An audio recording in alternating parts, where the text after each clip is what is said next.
to Rise and Thrive Mornings with Intention. I'm so happy to be here, and today I have a beautiful guest, Annie Rettic, with us. And she is super excited to tell us about her journey in her life and what she is up to. She is an author and many other things, but she'll tell us about that. And I'll let her introduce herself. So welcome, Annie, and please tell us a little bit about yourself. Thank you, Ava. Well, as Ava has said, my name is Annie Rettic, and I am an author and a musician and a storyteller. I recently published the book, Gratitude, A Path to Grace, how being thankful for what was led to what is and what's next. And it's a pretty short book, but it's the story of how I found gratitude, and it completely changed my life.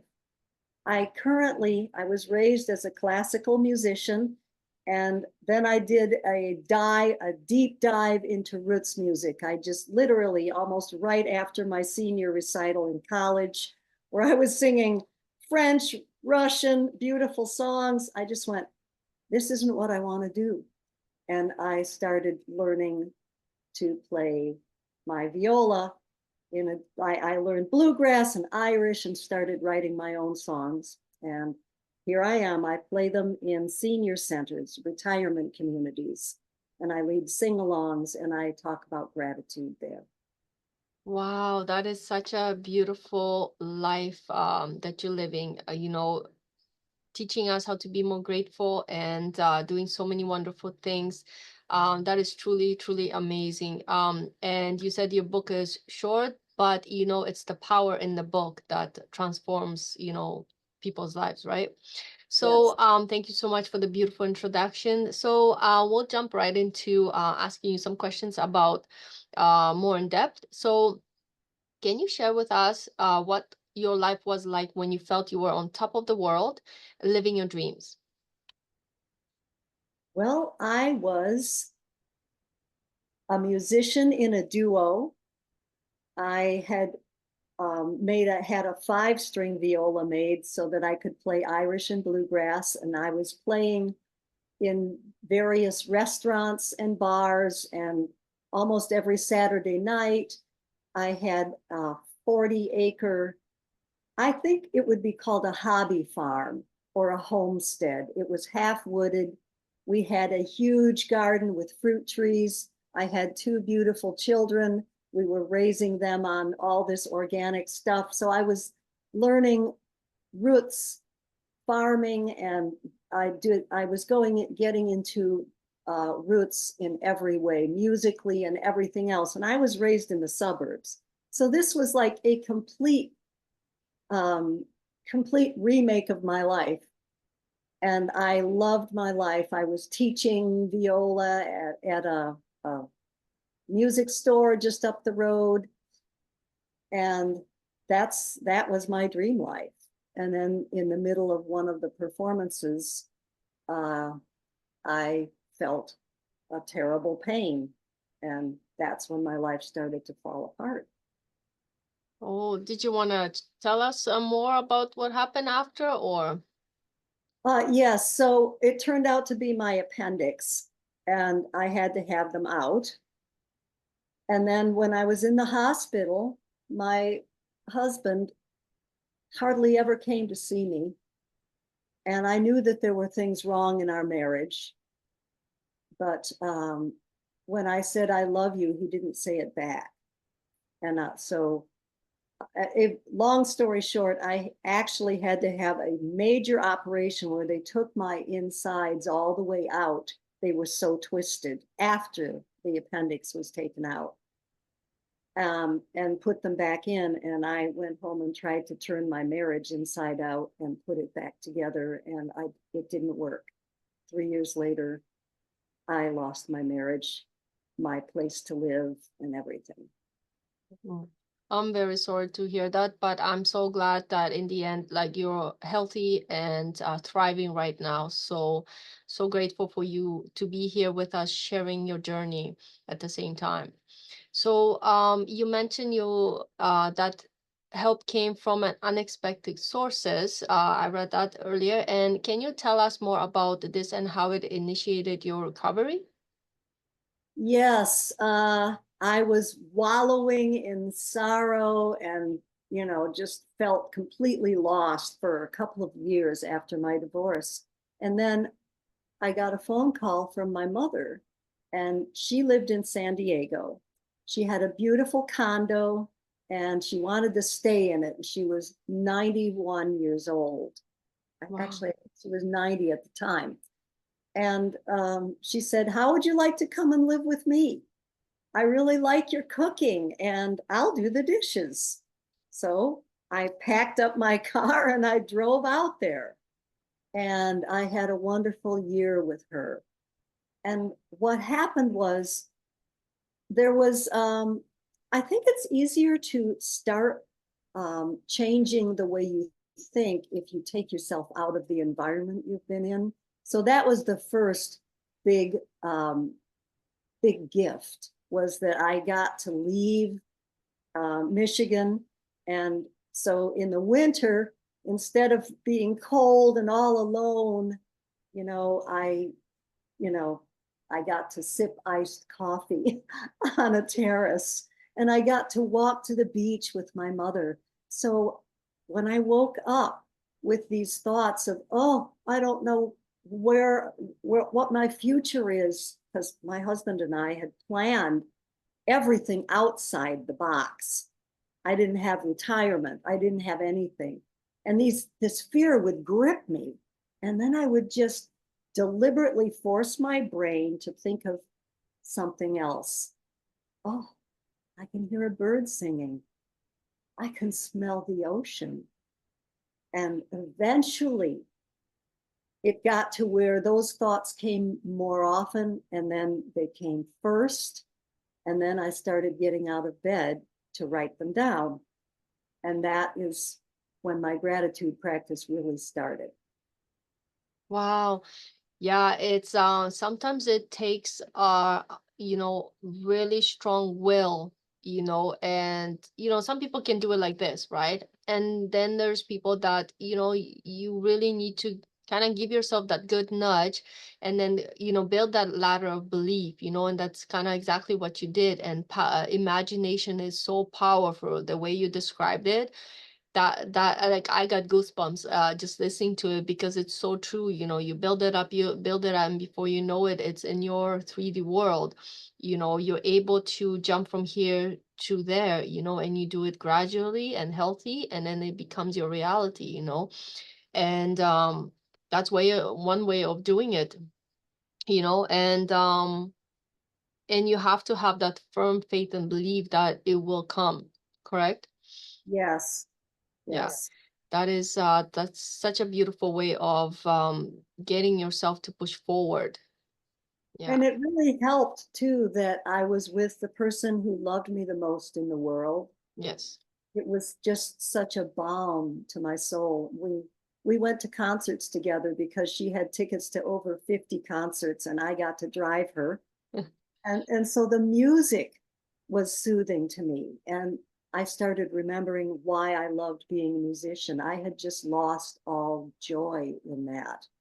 I Wow. had taken my instruments out there with me, but I wasn't really practicing. And then I started practicing. I started going to open mics, and people liked my music.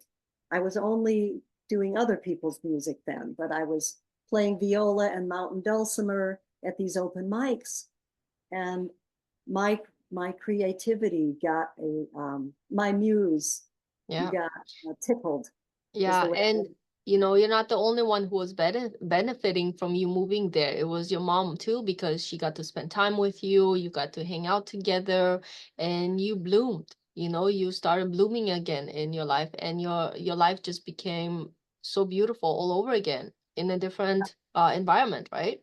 Yes, and it was so ironic because I was the lucky one. They had all of my siblings had already been to California, living in California, but they were all too busy, had lives of their own. They still had children. My divorce was the thing that allowed me to go be the one to with my mother, and I realized that suddenly at some point during that year, it was like, wow, this bad thing that happened to me led to this. Yeah. So when you first encountered gratitude on your journey, what were your initial thoughts or feelings about it? I don't know that I called it gratitude at that time. All I wanted to do was just change my fear. Um, and I did it by thinking of things I had to be grateful for. That's how I was thinking of gratitude. Don't concentrate on this. Um, just wow, you have this. You're here. This is you can actually. I thought I couldn't build my life again. I really didn't know. And I think people who have really had a huge loss, sometimes you just don't feel like you can ever build it up again. Where's my life? I've lost everything, but Yeah, it's an opportunity. So I started thinking of it like that. And I guess the word gratitude must have come in there sometime. I think, when I actually started getting out of bed and writing it down, that's when I started thinking, oh, this is a practice. And if I keep doing this, it keeps getting better. definitely does. It does feel better and better each time, you pursue it, right? So, going back to your book, so how did you start to incorporate gratitude more into your daily life? Can you tell us more about that? Oh, well, I think that, basically that's pretty much what I did. I did things. I got back into my music again. I found joy in that. I started um, doing things that brought me joy and realizing that I could still have joy in my life and be grateful for those things. I've always been into nature. I've always loved it. We had a summer cottage, so even though I grew up in the suburbs, we spent all summer on a lake swimming and, water skiing and sailing. And so I love nature, and I can always immerse myself in nature. And there's no way I'm not grateful when I'm out in nature. It's such a part of me. So that's part of what I did. Mother and I walked every day. We usually walked down to the ocean. And then I started going to these open mics, and I would bring her with me. And I got positive feedback, and people asked me to get up and play with them. And then I realized, hey, I can do something completely new with my music. And I got really inspired. And that just doing the music again and being out in nature and doing things that I enjoyed and not having to do the dishes because Right? my mom did them. So I was just grateful for everything, really. And if I found myself slipping into something ungrateful, it became easier because we all do, we all have moments, but it became easier to pull myself out. I could do it much more quickly. I think back then the word mindfulness was not a big catchword, but that's, I believe, what I was doing. So, how can someone who is currently struggling maybe to invite gratitude into their life and begin their own transformation journey? Like, what would you suggest to them? I would suggest that you take more notice of the things around you. Be be present, because when you are actually present, worry is in the future and regret is in the past. But if you are actually in the present and you notice what there is, then and then just be thankful for that. Just start there. Just start with, okay, I feel a nice wood floor under my feet. This is my new house. Or go outside and smell the freshly mowed grass and just be in that moment. I think being in the present is the first key. Because when you are worried, when you're in fear, you are not in the present unless you're like lying on the side of the road and something hit you. Then the present is not good. But Yeah. if you are just fine you're in your body, there's nothing wrong, um, then if you're in the present, you won't be fearful, or you won't be regretful of whatever happened in the past. Yeah. Start with the present moment and be grateful and notice the things that are there and thank them. Be thankful for them. Yeah, I love this. I'm not sure where I read it, but I like the little phrase that says there's always something to be grateful for. And Yeah, that is so true. No matter what can be happening in your world, there is always something to be truly grateful for. Like just us talking here, we're grateful that we get to connect and then we share the message with whoever's listening out there, and on we can go about this, right? yeah. A little bit here. What practical tips or exercises would you recommend for our listeners to integrate gratitude into their daily routine? I know it's a very similar question, but any other tips you can think of? Yeah, actually, in the back of my book, there is a link, and you can get my favorite gratitude practices. But I'll just name some of them here. Um, Start with the letter of the alphabet and just think of something of every letter, and go as far as you want that you're grateful for. And it can be as silly or as you want. Let's see. I'm just going to look at my own book here because I'm having a moment. Actually, they're not in there. Okay, I actually so love that because I have a 5-year-old, yes, and with her, we usually practice the words, what starts with the letter A, and she goes yes, apple or something. So this is brilliant. Thank you so much. I'm actually you gonna use that on her, but substitute it for, okay, what on letter A can you be grateful for, and then B and so on. I absolutely love that. You know what? I haven't heard about that that's kind the of tip. alphabet game. Yeah, Yeah. I love And it. then another one is just take time to thank every part of your body. Start from the crown, go down to your toes, or the other way around, and just notice and be thankful and grateful for each part of your body because it's a true miracle. Um, Dance, put on your favorite music and dance. Yay. Music in any form, but for me, actually playing music will get me out of a funky mood. Um, but if you don't play any music, then put on your favorite music. And if you like to dance, dance. And another thing is to go out in nature if the time of year and your settings allow. I don't go out walking much in winter. So winter is a time when I'm doing more dancing inside. Yeah. Sometimes you have to change with the seasons, right? The things you do. I'm not a big fan of cold winters or too hot weather.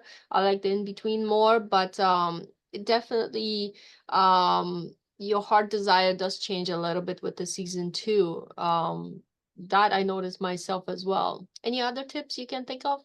Yeah, there's another one that a friend of mine who is a gratitude author, what he likes to do is, let's say you're grateful for water. You pour yourself a glass of water. Then you think about the plumbing, and you're grateful for you just go all the way to everything that is connected to that glass of water, how that glass of water is in your hand, who laid the pipes, who, whatever leads to that glass of water, everything. Um, or you're swimming in the lake, and you can be grateful for everything aspect of that. Yeah, So kind of like all the forces that made it happen for you to just have that nice yeah. clean glass of water. I absolutely love that, Annie. Mhm. Thank you so much. And reflecting on your journey, what does finding more joy in life mean to you now? And how does it relate to being intentional each morning, as this podcast is called Mornings with Intention? Oh, well, finding more joy in life is, I'm just doing it every day. I mean, the joy is just, it's it's almost automatic now. I had a hospital experience a couple of years ago, and I realized how automatic my gratitude is, because instead of being afraid, I was thankful. I thanked everyone. I was grateful for everybody in the hospital that hooked up my IV, did anything. I think if you start, I started by writing things down that I was grateful for. I still do that. So that is the first thing I do in the morning. When you do that, it changes your whole day. And then all of the things that you can be grateful for, they just come from that. When you start your day with a mood like that, the joy just finds you. That's been my experience, and it keeps multiplying. So it leads to miracles, really. And my next book is going to be about how I found the miracle of finding a home that I could live in, and all of the insane and unexpected ways that it happened to me. If you drop your expectations of how it's supposed to happen, that's when you allow the joy and the sheer miracle of what can happen in your life. That's when you let it in. So Wow. be open-minded, and be in the present moment. That is That's such a beautiful and profound message, Annie. It is so true, and it's said so well. And of course, you're an author, so you wrote it. You really really expressed it exactly how it should be. out. And there it is, Annie's Yeah. book. It is available on Amazon, and And it's a it's the beautiful. color of my house. Well, there you go, right? It Right. is, yeah. So Annie will share the link to go on to Amazon if you like to get a copy. Annie also has something else, which would you like to show us the CD and talk Oh, about a yeah. little bit about it? Yes. So this is my solo CD. I had a dream when I went to San Diego to have have a CD. Well, this is my seventh CD. I joined bands and duos. This has the songs really that I sing when I go to the senior centers and talk and sing about gratitude. I felt I needed to make a CD that had those songs on it. And I give one to every place that I go to do a concert so that their residents can still listen. On this, I also wrote a song for my mother. It's called Diamond Jane. And my mother never lived long enough to hear a song that I wrote. But she did live long enough to come to the open mics and meet the people that I eventually kept making music with, which led to that. So, Annie, you are truly inspirational. And is there a way they can purchase the CD from you, or it's only streamed? uh, right now it's streamed, and I will find a way to get it online. But if you go to whatever favorite, I'll send some links for that to Ava, because I'm in a duo called Wild Older Women. Now she's still in California and I'm here. But she was one of the first people I collaborated with, and she took it on herself to get all our music streamed. So you can listen to the songs that we do together. It's called Wild Older Women Unleashed, if you look for that, wherever you stream music. And then the Heartstrings CD, Annie Rettic Heartstrings, is Awesome. all That streamed. is That is so beautiful. Okay, so we'll share all the links in this video, plus I'll add the biography of Annie in the video as well. If you like to get in touch with us, if you like to follow us, don't forget to subscribe and follow our channel. There's always something amazing coming your way. So we thank you so much for being here with us today. Thank you, Annie, for sharing such beautiful wisdom with us today. And remember, have gratitude in your heart. And any last words of wisdom, Annie? Gratitude, it can transform your life, and you can start anywhere with whatever your heart tells you to do. But gratitude changes your life and the life of everyone around you. So, and it's a lot. It's just words fail me right now. I feel so lucky that I get to do this. Thank you Yeah. so much, Annie. Thank you so much, so much, and thank you to all our listeners. I hope you guys have a beautiful day, and stay tuned for more episodes coming soon. Thank you, and have a wonderful day. Bye bye. Yeah.